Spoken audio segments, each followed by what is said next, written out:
জঙ্গি হামলার পর থেকেই থমথমে রয়েছে পাহেলগাঁও। পাহেলগাঁওয়ে শুনশান হয়ে গিয়েছে রাস্তা। জম্মু কাশ্মীর জুড়ে বেড়েছে সেনাবাহিনীর টহল। জম্মু কাশ্মীরের বেশিরভাগ হোটেল এই মুহূর্তে ফাঁকা। গ্রাউন্ড জিরোয়ে নিউজ 18 বাংলা।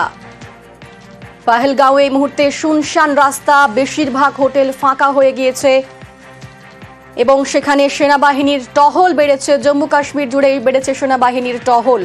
पहलगांव এই মুহূর্তে শুনশান রাস্তা আর ग्राउंड जीरो न्यूज 18 बांग्ला। हमने यहीं से सुना।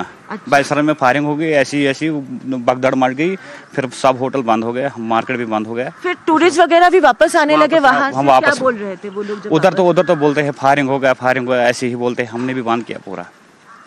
आप कितने साल से, आप कौन से होटल में काम? मैं तो 18 साल से यहाँ ग्रीनलैंड में काम करता हूँ। तब मैं छोटा था। अच्छा, आप वैसे कहाँ के हैं? मैं तो इधर से अनंतनाग में रहता हूँ। अच्छा, अनंतनाग में 18 साल से काम कर रहे। इतना शांत कभी देखा है? नहीं देखा कभी। 18 सालों में कभी नहीं देखा मैंने ऐसा। ठीक है, तो अभी क्या लग रहा है कि धीरे धीरे सिचुएशन ठीक होगी? ये तो ऊपर वाले के हाथ में, अब क्या होगा। এবং আজকে সেখানকার কি ছবি আমাদের সঙ্গে গ্রাউন্ড জিরো থেকে রয়েছেন আমাদের প্রতিনিধি মৈত্রেয়ী। আজ সকালবেলায় তুমি কি দেখতে পাচ্ছ? কারণ এত বড় জঙ্গি হামলা হয়েছে, তারপর থেকে সেনার টহল বেড়েছে, কিন্তু পর্যটকরা তারা সবাই কিন্তু ঘরে ফিরতে চাইছেন আর সেখানে এই মুহূর্তে হোটেলগুলো ফাঁকা রয়েছে। তুমি আজকে সকালের কিরকম ছবি দেখতে পাচ্ছ এই মুহূর্তে?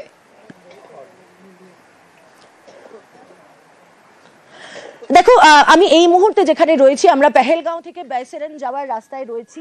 এই রাস্তা, আমার ডান দিকে যে রাস্তা রয়েছে সেই রাস্তা দিয়েই কিন্তু পর্যটকদের তারা ঘোড়ায় করে বা ট্রেক করে তাদেরকে ওপরে উঠতে হয় বাইসেরন যাওয়ার পথে। এবং বাইসেরন যাওয়ার পথে আমরা একটি ছোট বাড়ি, একটি গ্রামের বাড়ি পেয়েছি যেখানে আমরা এসে পৌঁছেছি। এই ছোট বাড়িতে যারা থাকেন, যারা এখানকার বাসিন্দারা, তারা সেদিন গুলির শব্দ না শুনতে পারলেও তারা কিন্তু দেখেছিলেন দৌড়ে আসা পর্যটকদের এবং তাদের উদ্ভ্রান্ত মুখে তারা ছুটে আসছেন প্রাণ বাঁচাতে, এবং তারপর ভারী বুটের শব্দ এবং অন্যান্য মানুষরা। আমি একটুখানি জানতে চাইবো এই বাড়ির যিনি মুখিয়া রয়েছেন তার সাথে আমরা একবার কথা বলবো। उस दिन क्या देखा था आपने? 2:30-3 बजे के आसपास क्या देखा था? उस टाइम यही देखा, लो पब्लिक दौड़ रही थी। पहले हमें पता ही नहीं चला क्या हो गया, क्या मामला हो गया, क्या हो गया। कहीं दरख्त गिर गई, कहीं पस्सी आ गई, कहीं आसमानी तूफान हो गया। मतलब कभी आपको लगा ही नहीं कि? नहीं, कुछ नहीं लगा। बाद में पता लगा कहने लगा हो गया क्या इनकाउंटर है। किसी लोकल ने कहा कि टूरिस्ट ने कहा कोई इनकाउंटर चल रहा है उधर। तो बाद में हमारे कान में खड़े हो गए, ये क्या हो गया, कहाँ इनकाउंटर है, कहाँ है, कुछ नहीं है। जब दौड़ भाग मच की, सब ये कह रहे दौड़ो भागो, जान बचाओ। बस इतना आलम चा आ गया। इतने में सब टूरिस्ट ऊपर से वापस आ गए। कोई नंगे पाँव था, किसी के पाँव में जूता था, किसी के जूता ही नहीं था, किसी का क्या था, कोई बच्चे उठाए हुए थे, कोई दौड़ रहे थे, कोई लोकल घोड़े वाले थे, किसी ने 2 को उठाया, किसी ने 1 को उठाया था। जैसे कि सबको खींचकर नीचे ले आए लोकल हमारे। कुछ खुद आपने मुझे सिर्फ हम यहाँ पर के जहाँ पर ये नल है, इन नल के पास हम गिलास लेके खड़े हो गए, पानी ये क्या हो गया। परेशानी का आलम फैल गया। सबका पानी पिला ले, वहाँ पानी पिलाया। यहाँ से ये लड़कियां 2, इन्होंने कुछ जो औरतें बुजुर्ग नहीं चल पाई थी, क्योंकि उस टाइम तो हार्ट भी बैठ रहा था लोगों का। कुछ चंद लोगों को हमने घसीट कर नीचे लगे गए, एम्बुलेंस में डाला है। अब इतना हमने किया है, फिर हमें पूरा पता ही नहीं चला। खुशी से हम खाना खा रहे थे जब तक ये मामला आ गया। ऐसी घटना, आप यहाँ पे बोल रहे थे कि आप 25 साल से यहाँ पे है, ऐसी घटना कभी हो सकता है? कभी सपने में भी सोचा था? नहीं, 25 साल में मैंने कोई घटना नहीं देखी। मैंने कहा ना, मेरे ये बच्चे, इनको पता ही नहीं टेररिस्ट क्या था, वो क्या था क्या नहीं इनको पता। जैसे आज है ऐसे ही था, इनको कोई इल्म भी नहीं है। বেশ মৈত্রেয়ী, আমরা শুনলাম তার বক্তব্য। তিনি বলছেন তিনি 25 বছর ধরে সেখানে রয়েছেন, তারপরেও তিনি কিন্তু 25 বছর এরকম ঘটনা আগে কখনো দেখেননি এবং ভাবতেও পারেন এরকম ঘটনা ঘটতে পারে। আপাতত ধন্যবাদ তোমাকে মৈত্রেয়ী। কাশ্মীর ভূস্বর্গ পর্যটকদের কাছে একেবারে চুম্বক, আর সেই ভূস্বর্গেই বেছে বেছে পর্যটকদের খুন করলো জঙ্গিরা। এতেই ছড়িয়েছে আতঙ্ক। অনেকেরই আশঙ্কা এর বড়সড় প্রভাব পড়বে পর্যটনে। কাশ্মীরে যাওয়ার আগে অনেকেই 10 বার ভাববেন। हमारे ऊपर जो ये स्टैंप लग गया यहाँ टूरिज्म पे, ये धुले ही नहीं धुलेगा। चाहे हम कुछ भी करेंगे, इसके बाद ये साफ नहीं होगा हमारे सर पे से। কাশ্মীর বছরের নানা সময় এখানে পর্যটকদের ভিড়। পর্যটন ব্যবসা এখানকার অর্থনীতির মেরুদণ্ড। সেই কাশ্মীরেই জঙ্গি হামলা।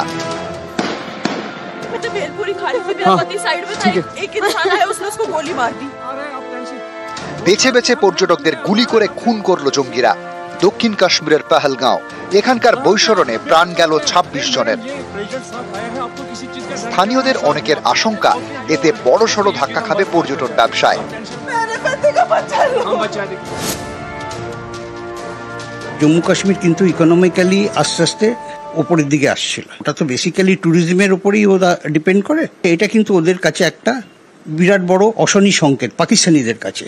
কারণ যদি আজকে ট্যুরিজমটা ভালো মতো কাজ করে তাহলে ওদের যে ইয়াং জেনারেশন যারা আছে তারা কিন্তু নিজের জীবিকা অর্জনের জন্য যদি একটা ভালো রাস্তা পায় তারা কিন্তু তখন এই সমস্ত অ্যাক্টিভিটিসের মধ্যে নিজেদের জড়াবে না। टूरिस्ट के साथ जो हुआ ये टूरिस्टों के साथ नहीं हुआ, ये हमारी रोजी रोटी के और हमारी फैमिली के साथ हुआ।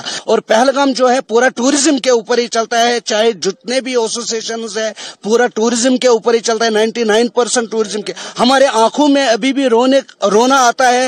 हम कहते हैं हम रोएंगे, मगर कहाँ पे रोएंगे। কাশ্মীরের অনেকেই পর্যটন শিল্পের সঙ্গে জড়িয়ে। মঙ্গলবার পেহেলগাঁওয়ে নাশকতার প্রতিবাদে তারা পথে নামেন, মোমবাতি মিছিল করেন। हमारे ऊपर जो ये स्टैंप लग गया यहाँ टूरिज्म पे, ये धुले ही नहीं धुलेगा। चाहे हम कुछ भी करेंगे इसके बाद ये साफ नहीं होगा हमारे सर पे से।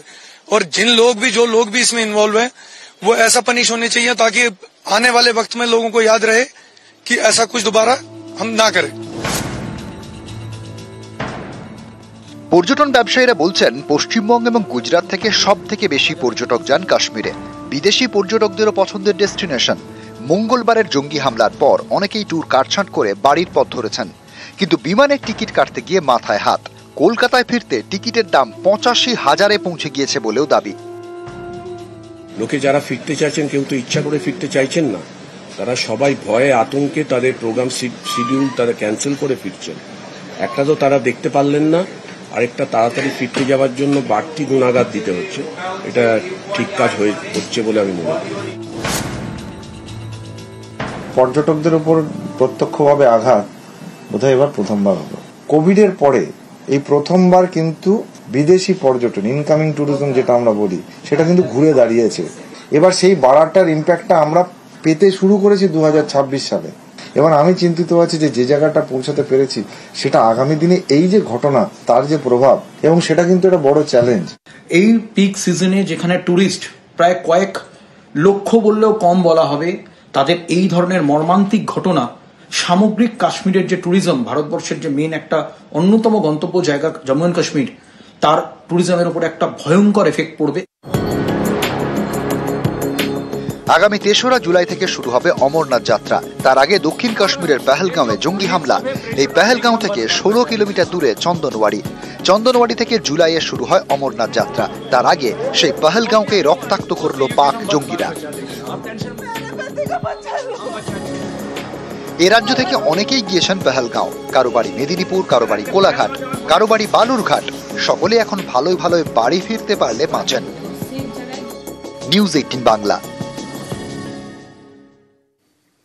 ভূস্বর্গে ভয়াবহ জঙ্গি হানা, যাতে ২৬ জনের প্রাণ গিয়েছে।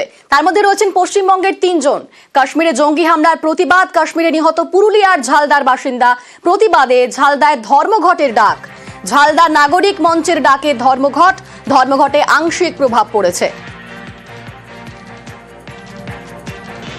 কাশ্মীরে যেভাবে নারকীয়ভাবে কিভাবে মানুষের খুন হয়েছে, মার্ডার হয়েছে, তার প্রতিবাদে আমাদের এইখানে বন্ধ পালিত হচ্ছে। ঝালদার এক তরতাজা যুবক ওখানে মানুষের বেড়াতে গিয়ে ওখানে মার্ডার হলেন, খুন হলেন। তার প্রতিবাদে আমরা এখানে বন্ধ আজকে এক ঘোষণা হয়েছে, সেই বন্ধ আমরা সমর্থন করছি। হ্যাঁ, বন্ধ একবার 6টা থেকে 6টা পর্যন্ত বন্ধ। আপনার নাম?